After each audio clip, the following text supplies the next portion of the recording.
No dobra, od razu zaczniemy, bo mamy bardzo dużo do powiedzenia i dużo do przeanalizowania. Dark Soulsy, czyli gra, w której nie ma fabuły.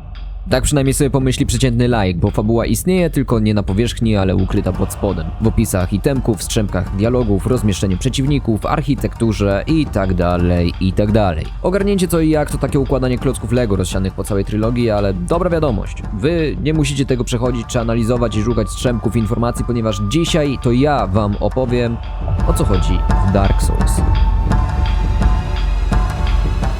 Na początku na świecie nie było nic poza mgłą, drzewami i wiecznymi smokami. Ale w pewnym momencie nastąpiło boom, powstał ogień, a wraz z nim rozróżnienie i dużo przeciwstawnych konceptów. Życie i śmierć, jasność i mrok, chłód oraz ciepło i tak można wymieniać dalej. Z ciemności wyłoniły się istoty, a 3 z nich znalazły kolejną rzecz stworzoną przez ogień, czyli potężne dusze lordów. Byli to kolejno Gwyn, wiedźma z Izalith oraz Nito. Dusze te im dały bardzo potężną moc, więc postanowili oni zawalczyć ze smokami. Dlaczego ta walka? Nie wiadomo. Nowi mieszkańcy tego świata się najprawdopodobniej ze starymi nie polubili, więc kiedy jeden ze smoków zdradził swoje stado i przekazał lordom sekret nieśmiertelności tych skrzydlatych bestii ukrytych w ich łuskach, to rozpętała się wojna. Wojna, w której brała udział również ludzkość, która w tym uniwersum powstała nieco później i troszkę inaczej niż dotychczasowe istoty, ponieważ poza tymi 3 duszami znalezionymi przez lordów była jeszcze jedna unikalna, mroczna dusza, którą znalazł pewien zapomniany karzeł. I to w następstwie właśnie jej podzielenia powstali ludzie, z których każdy nosił fragment tej mrocznej duszy. Czerpali oni siłę z mroku, który wypaczał lordów, więc Gwyn, obawiając się ludzkości, zapieczętował ich wykute w otchłani pancerze oraz broń znakiem ognia, żeby mrok nie mógł się po prostu rozprzestrzeniać, a samych ludzi wykorzystywano w wojnie trochę jako takie mięso armatnie, po czym później nie uznawano w ogóle ich zasług. No i wojna sobie trwała, smoki zostały pokonane i tak nastała era ognia. Era świetności bogów, bo tak nazywani byli lordowie oraz ich potomstwo. Powstawały wielkie miasta i wielkie królestwa, takie jak Anor Londo czy Izalith.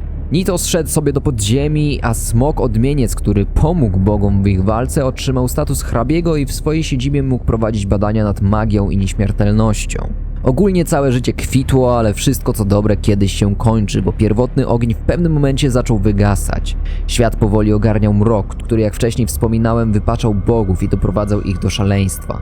Po odejściu tej ery więc naturalnie to ludzie mieli przejąć świat po poprzednich władcach i nim rządzić, ale Gwyn i reszta bogów nie za bardzo chcieli na to przystać. Nie bardzo się mogli pogodzić z własnym końcem, więc nastąpiły próby stworzenia i okiełznania nowego sztucznego ognia. Podjęła się ich właśnie wiedźma z Izalith, ale coś musiało bardzo pójść nie tak, ponieważ kiedy to odwiedzamy miasto Izalith w samej grze, to jest ono po prostu już tylko ruiną, a wszyscy mieszkańcy zostali przekształceni w demony. Sama wiedźma najprawdopodobniej została pochłonięta przez swoje własne dzieło, czyli taki niestabilny ogień chaosu, będący właśnie źródłem tej demonicznej zarazy. Gwyn więc musiał spróbować czegoś innego i w taki oto sposób zaczął manipulować ludźmi. Podarował im miasto na krańcu świata, będące tak naprawdę więzieniem, które było w jakimś stopniu troszeczkę wyjęte poza czasem. Miał nadzieję, że w ten sposób zatrzyma tam mroczną duszę i szerzenie się mroku, ale tak naprawdę to tak średnio zadziałało. Powstała też przy okazji religia całkowicie poświęcona przedłużeniu ery ognia. Była to religia najbardziej rozpowszechniona na świecie i religia, w którą to po czasie zaczęli wierzyć sami ludzie. Prawdopodobnie nieświadomi swojej siły i zmanipulowani przez bogów. Więc Gwyn się bawił w najlepsze i jego intryga szła bardzo dobrze, ale czas nieustannie tykał, a ogień dogasał, więc już nie miał innego wyjścia. Musiał podjąć desperackie kroki, więc podzielił swoją duszę, oddając jej fragmenty tym, którym ufał najbardziej. Rozkazał im poprowadzić ludzkość, a on sam udał się do pierwotnego ognia, żeby stać się paliwem dla niego i poprzez swoje poświęcenie przedłużył właśnie erę ognia. Przy okazji umieścił na fragmencie mrocznej duszy ten sam znak, który kiedyś umieścił na pancerzach i broniach wykutych w otchłani. W taki też sposób powstała klątwa nieumarłych, którą dotknięty będzie każdy człowiek na świecie. Klątwa, która stopniowo będzie się objawiała w momencie, w którym ogień zacznie wygasać. Klątwa, która nie pozwala na dobre umrzeć, a zamiast tego z każdą kolejną śmiercią doprowadza ludzi do coraz to większego szaleństwa i pozbawia ich wszelkiego człowieczeństwa. Na ten temat jest bardzo dużo niewiadomych i mnóstwo pola do interpretacji, ponieważ są przesłanki oraz teorie, które mówią o tym, że ludzie od zawsze byli nieśmiertelni. Fakt, że umierają, jest natomiast efektem ubocznym klątwy, która słabnie wraz z wygasaniem ognia. Wiecie, takie wypaczenie tej naturalnej ludzkiej nieśmiertelności. Ale dużo w tym temacie nie jest potwierdzone i to jest tylko teoria, jedna zresztą z wielu, więc na razie to zostawmy i wróćmy sobie do opowieści, bo oto Gwyn się poświęca, era ognia zostaje przedłużona, a on sam zostaje już tylko taką ledwie pustą skorupą, strzegącą płomienia na wieki. Na chwilę problem z głowy, ale jednak wskazówki zegara odliczające do apokalipsy, mimo że cofnięte, dalej szły do przodu i w tym też momencie jeden z przedwiecznych węży o imieniu Kaf, który nie za bardzo wierzył w erę ognia i z jakiegoś powodu chciał jej końca, postanowił troszeczkę namieszać.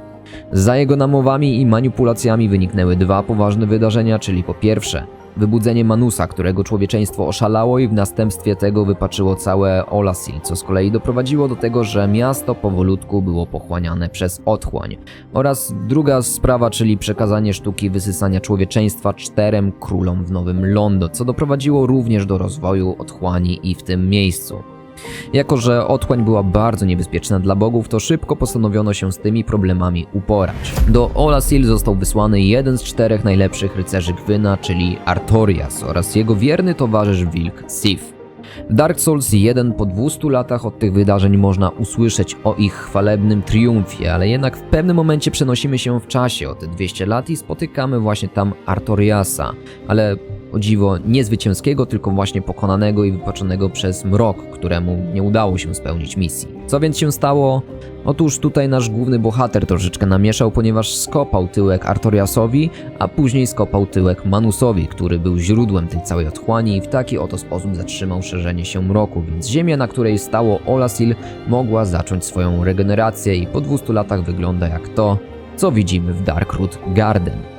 Chwałę natomiast za zabicie Manusa spadła na Artoriasa i spoko, niech i tak będzie. Tak było w Olassil, ale jeżeli chodzi o Nowe Londo, to otchłań po prostu już tam była. Nie pochodziła ona od żadnej istoty, którą można było pokonać, więc żeby odciąć otchłań, wymyślono inny plan, chociaż bardzo radykalny. Zapieczętowano i zalano miasto razem ze wszystkimi mieszkańcami, których to duchy nawiedzają to miejsce po dziś dzień. No i niby wydawać by się mogło, że wszystko ogarnięte, ale bogowie zamieszkujący Anor Londo troszeczkę spanikowali, ponieważ problemy ich dojeżdżały z każdej strony. Gwyn nie żyje, otchłań się gdzieniegdzie zaczyna rozprzestrzeniać, ogień umiera i ogólnie jest bardzo źle, więc każdy spakował manatki i uciekł nawet nie wiadomo gdzie. W Anor Londo pozostał jedynie Gwyndolin, który za sprawą iluzji sprawił, że miasto dalej było ogarnięte blaskiem słońca. Mogliśmy w nim spotkać iluzję strażników strzegących tego miejsca, czy innych bogów, jak chociażby żonę Gwyna, Gwynawr. Ale nie wybiegajmy w przód, bo oto po 200 latach od wydarzeń w Olassil i opuszczeniu Anor Londo przez bogów mamy początek Dark Souls 1. Ludzie, u których odkryto klątwę nieumarłych, zostają wrzuceni do azylu nieumarłych, gdzie mają oczekiwać końca świata. Jednym z takich nieumarłych czekających w swojej celi jesteśmy my, ale nagle zostajemy uwolnieni przez pewnego nieznajomego rycerza. Spotykamy go jakiś czas później, rannego i ledwie dychającego. Prawdopodobnie spotkanie ze strażnikiem azylu nie skończyło się dla niego zbyt dobrze. Ostatkiem sił opowiada nam o legendzie znanej w jego rodzinnych stronach o nieumarłym wybrańcu, który to opuści azyl nieumarłych, by udać się na pielgrzymkę do ziemi lordów i poprzez zabicie w dzwony przebudzenia pozna los nieumarłych. Rycerz ten prawdopodobnie wypuszczał wszystkich z cel w nadziei na to, że jego działania zapoczątkują przepowiednie i choć jeden z wypuszczonych okaże się być tym wybrańcem. Na ten moment nie wiemy prawie nic o świecie, w którym się znaleźliśmy, a tym bardziej o intrydze, w którą został wepchnięty nasz zbawca, a co za tym idzie, również i my, więc wypełnienie tej przepowiedni stanie się naszym nowym celem. Dzielnie przebijamy się przez azyl, żeby uświadomić sobie, że jesteśmy na skraju niczego, ale nagle chwyta nas tajemniczy kruk, w którego szponach docieramy do Lordran. Czym jest ten kruk i dlaczego nas zabiera, jest jedną wielką niewiadomą, na temat której nie ma żadnych poszlak, ale ja osobiście lubię myśleć, że to może być jakieś takie zwierzątko bogów wytrenowane specjalnie do tego, żeby zabierać nieumarłych właśnie w tę podróż, ale tak jak mówiłem, zero potwierdzenia w tym temacie. Wyruszamy więc do krainy bogów w poszukiwaniu wcześniej wspomnianych już dzwonów. Jeden jest w starej katedrze wznoszącej się nad starym ludzkim miastem, które to zostało spustoszone i zamienione w ruiny po pojawieniu się klątwy nieumarłych. Do dzisiaj widać ślady walki, które dużo mówią o tym, co tutaj się mogło dziać. Drugi dzwon natomiast znajduje się dużo niżej, bo najpierw pokonujemy kanały, a później to znienawidzoną przez wszystkich lokację, czyli Blighttown. Cholerne dzieło sadysty, które spowodowało, że do dzisiaj mam lęki po tej lokacji. Jest to miasto powstałe głównie ze śmieci, wybudowane prawdopodobnie przez wyrzutków. Na górze prowizoryczne kładki, a na samym dole mamy bagna, które to prowadzą do Izalith i to właśnie w tym miejscu znajdziemy drugi dzwon. Przed uderzeniem w niego oczywiście stoczymy walkę z demoniczną Quilak, ale jeśli jesteśmy dostatecznie uważni i mamy odpowiednie przedmioty, to w ramach sekretu znajdziemy również i jej siostrę, która to rzuci nam trochę inny cień na to, co się tutaj właśnie wydarzyło. Ale to jest też opowieść na inny materiał, więc jeżeli kiedyś chcielibyście usłyszeć o pełnej historii miasta Izalith, to śmiało dawajcie znać w komentarzu. I przy okazji możecie też dać łapkę w górę, bo wiecie, to zawsze bardzo dobra motywacja, w szczególności jak odcinek wymaga sporego napracowania się. No ale dobrze, lecimy dalej. Zabijamy w oba dzwony i spotykamy Frampta, przedwiecznego węża, który to akurat jest przyjacielem Gwyna i który jak najbardziej, chcąc przedłużenia ery ognia, wyśle nas na wielką misję. Przez całe Dark Souls 1 właśnie wszyscy nam mówią o tej wielkiej misji, którą musimy spełnić. O misji, która nas wyzwoli od klątwy nieumarłych. Wszyscy nas zwodzą właśnie w jednym celu. Żebyśmy stali się wystarczająco silni i mogli pójść w ślady Gwyna. Żebyśmy mogli poprzez poświęcenie przedłużyć erę ognia. Jeżeli odpowiednio pokierujemy fabułą, to możemy się w pewnym stopniu dowiedzieć, że robią nas w bambuko, ale i tak nie będziemy mieli pełnego obrazu tego, co się dzieje, ponieważ wszystko to przyjdzie dopiero w następnych częściach. Możemy niby spotkać przedwiecznego węża Kafa, sympatyzującego z ludźmi, który opowie nam coś odmiennego od tego, co do tej pory słyszeliśmy, ale pytanie brzmi, czy możemy mu ufać? Olasil pogrążone w mroku za sprawą jego czynów wyglądało na całkowicie wypaczone i od razu nasuwa się pytanie, czy era mroku to rzeczywiście jest coś dobrego dla ludzi i czy to, co słyszymy teraz, to nie są też kolejne kłamstwa. Pytanie to będzie nam towarzyszyło przez prawie całą serię, jak będziemy próbowali dociekać, o co tutaj chodzi, ale gdy docieramy do końca gry, to jednak trzeba będzie podjąć jakąś decyzję. Bo oto możemy pozwolić ogniu umrzeć i zaprowadzić erę mroku, czyli okres rzekomego panowania ludzkości, albo iść pierwotnym planem i przedłużyć erę ognia. Nie wiadomo, które zakończenie jest tym dobrym i nie jesteśmy też nawet świadomi tego wszystkiego, o czym wam dzisiaj opowiedziałem, bo nawet jeżeli byliśmy bardzo dociekliwi i poznaliśmy grę na 100%, to i tak wszystko, co widzimy, to są ledwie strzępki większej układanki. Bardzo ciekawym jest natomiast to, że nasz wybór i tak nie będzie miał żadnego znaczenia, bo kanonicznie era ognia była przedłużana niezliczoną ilość razy, więc albo według historii gry nasz wybraniec ją przedłużył, albo po prostu znalazł się jakiś inny nieumarły, który tego dokonał. Więc od tej pory, kiedy tylko ogień zaczynał znowu wygasać, to zawsze jakiś człowiek się poświęcał, żeby go rozniecić na nowo i taka pętla ciągnęła się prawie w nieskończoność, aż do Dark Souls 3, kiedy to świat staje w krytycznym momencie i widać w nim już coraz więcej anomalii spowodowanych właśnie tym sztucznym przedłużaniem ognia. To, co się do tej pory odwalało, było bardzo potężnym zakłócaniem natury i zasad tego świata, czego skutki możemy oglądać już w samej grze.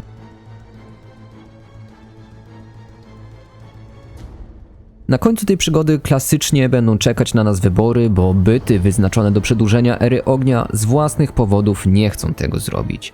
W trakcie naszej podróży dowiemy się dużo więcej na temat natury tego świata, pustki, której się wszyscy obawiają i wielu innych nurtujących rzeczy. Wszystko to w świecie, który przez niezliczone tysiące lat był sztucznie podtrzymywany przy życiu i który to zaczyna po prostu wywracać się do góry nogami. Ale to, jak ta historia się skończyła i to, co możemy zobaczyć w Dark Souls 3, to opowieść na inny czas, więc jeśli was zaintrygowałem i chcielibyście zobaczyć albo dowiedzieć się więcej o lore tego świata, to dajcie koniecznie znać w komentarzu. Będę wdzięczny za wszelkie łapki czy suby. Trzymajcie się, na razie.